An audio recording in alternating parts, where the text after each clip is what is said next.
Bring in the man of the hour now. Not that Joe's not the man of the hour, but this guy really is. Scott Tranter, the director of data science at Decision Desk HQ. We bow to you, sir. What a night for you guys, way ahead of everybody. I'm not the mathematician that you are, but how close are you guys on the House here? 92% win probability. I would like my odds if I'm the Republican. So what's going on here in terms of a House control call? Yeah, I don't think there's a question about the GOP control. And I think it's more of a, is it going to be between 220, 225 seats? You know, the magic number, depending on who you talk to on my team, probably 222, 223. You brought up those New York seats. Those are probably going to take a few days to figure out, but it's really these California seats that we're starting to get some data out of. Valadeo's in California 22. It looks like Donald Trump did pretty well there and might be able to carry Valadeo over the top. Okay. Trump's got some coattails. Speaking of Trump, can you explain Pennsylvania to us a little bit? I haven't talked to you since the call. We know when it happened and was, as I said, way ahead of everybody. We made us look great at NewsNation, partnering up with you guys. Trump wins. There's the vote totals coming in.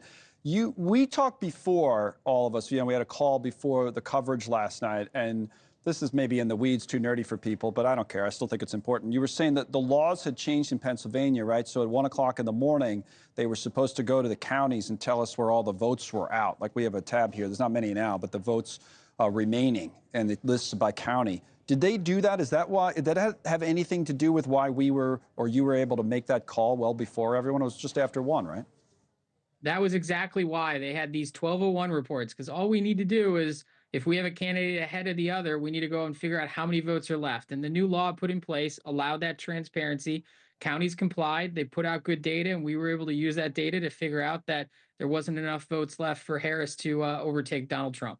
So don't tell any of the other networks about that before the next election. This way, you could stay way ahead of them. So I don't know. I just thought it was interesting. It's a great job. So coming out big picture here, I was talking earlier, and I saw the stat that I mentioned that was like 90% of the counties in the whole country, I said, moved right.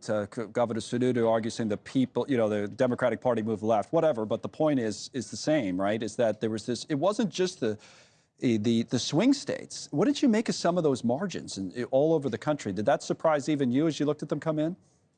It did. It did. I think, if I had told you 6 months ago that Donald Trump had a chance of winning the popular vote, I would have said, oh, okay, that's a little outlier there, Scott. But that's what we're looking at here. Donald Trump winning the popular vote. Donald Trump, carrying a House majority, expanding probably a House majority, and then obviously taking the Senate. It looks on the surface of it as decisive, and some could argue more decisive than his 2016 victory. I mentioned New York earlier. Cook County, I was bringing it up. We can put it back up. It's right here on the wall. Chicago's Cook County, right? And that's a big move when obviously she still wins it, but that was what we saw so many places. At first we were thinking, oh, just a little bit here and there, but it was more than a little bit here and there in some of these blue states. Yeah. Look, Donald Trump, that just shows you Cook County is a perfect example of he is making inroads with white working class voters, African Americans. We saw these similar shifts in Texas among counties that are predominantly Hispanic.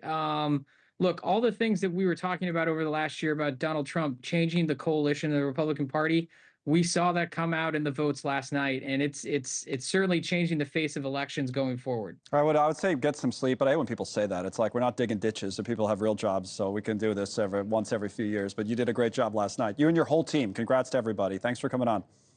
Thanks for having me. All right. Scott Tranter there, DDHQ, Decision Desk HQ. They were ahead of everybody. They really were. Made us look great in our coverage. Thanks so much for watching. Just go to joinnn.com to find NewsNation on your television provider. And don't forget to click the red subscribe button below to get more of NewsNation's fact-driven, unbiased coverage.